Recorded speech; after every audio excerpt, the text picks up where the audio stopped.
Baik Bapak Ibu rahmati Allah. Nah, ada prediksi yang cukup lumayan bagus ini dari berangkat dari Quran ya. Dari sosok yang bernama siapa? Dr. Basam Nahan Jaror. Beliau menganalisa Quran satu-satunya surat yang berbicara kehancuran Yahudi Israel, Zionis Yahudi, surat Al-Isra ayat keempat sampai ayat 104. Ayat keempat sampai ayat ke-8 dan 104. Di dalam ayat yang keempat Allah berfirman, A'udzubillahi minasyaitonirrajim. Wa qadayna ila bani Israil fil kitabi la tufsiduna fil ardi maratain. Ya. Wa qadayna, dan kami telah menetapkan. Qada ini bukan qadar. Qada beda qada dengan qadar. Wa qadayna ila bani Israil fil kitabi. Kami telah menetapkan kepada Bani Israel di dalam Alkitab, la tufsiduna fil ardi maratain. Sungguh mereka akan berbuat kerusakan 2 kali di muka bumi. Sebetulnya banyak kerusakan yang dilakukan oleh bangsa Yahudi, tapi ada 2 yang Allah pandang sebagai kerusakan terbesar, di mana 2 kerusakan ini akan menuai 2 hukuman. Lalu wala ta'lunna uluwan kabira, dan sungguh mereka akan berbuat kehancuran dan kehancuran yang sungguh besar-besarnya, kesombongan yang besar di muka bumi.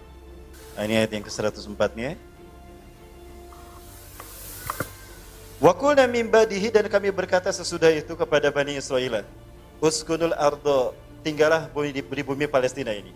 Fa idza ja'a wa'dul akhirah, apabila tiba hukuman yang kedua, ji'na bikum lafifa, akan kami datangkan kalian sebagai bangsa yang besar. Sekarang Yahudi di mana-mana ada, bahkan di Indonesia juga ada. Ada Yahudi Afrika juga berkulit hitam, ada Bapak Ibu. Tapi dianggap sebagai kasta yang terendah. Nah, menarik apa yang dikemukakan oleh Dr. Basam Nahan Jaror di dalam bukunya Kehancuran Israel di tahun 2022. Prediksi berdasarkan Al-Quran dan analisa matematika.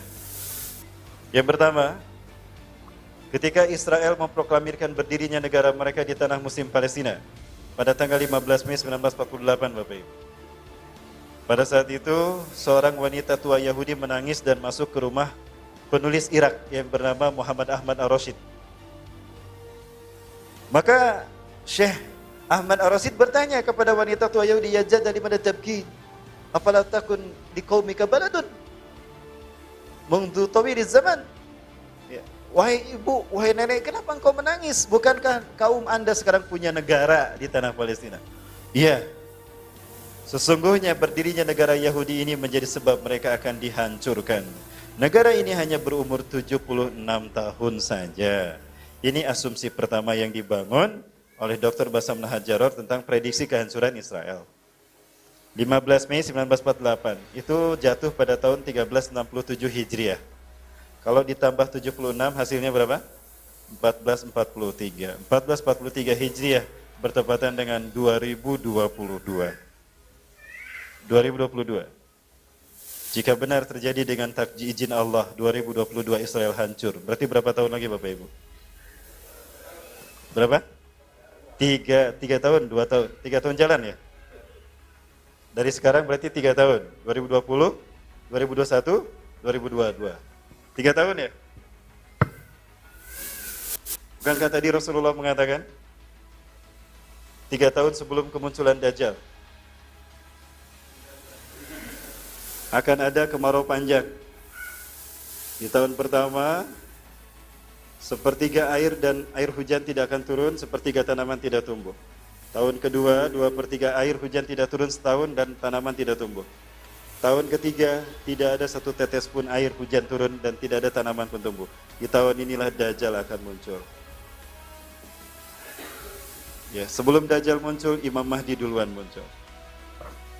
Dan perang terakhir sebelum kemunculan Dajjal adalah perang melawan Bani Rum.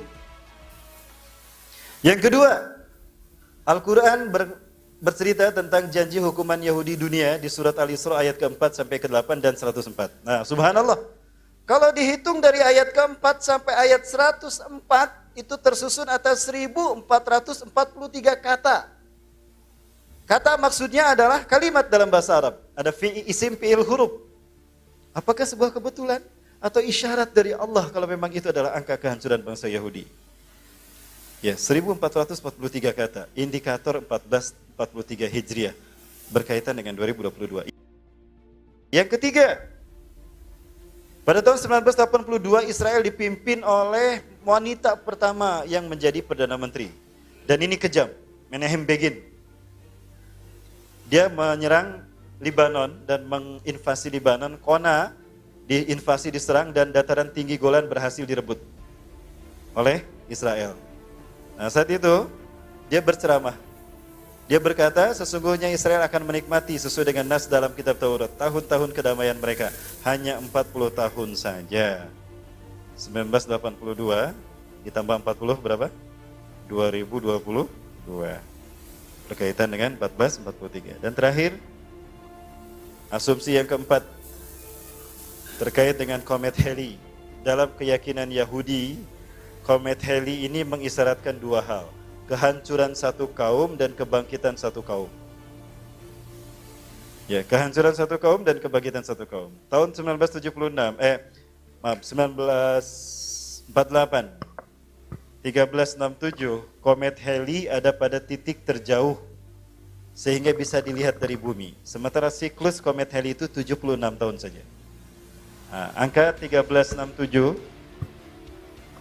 angka Hijriah, tahun Hijriah berdirinya Israel di tanah Palestina. Kalau ditambah 76 menghasilkan 1443 Hijriah, 2022, prediksi kehancuran Israel. Kalau tahun Masehinya, 1948, berdirinya Israel, ditambah 76, hasilnya 2024, prediksi kebangkitan Islam.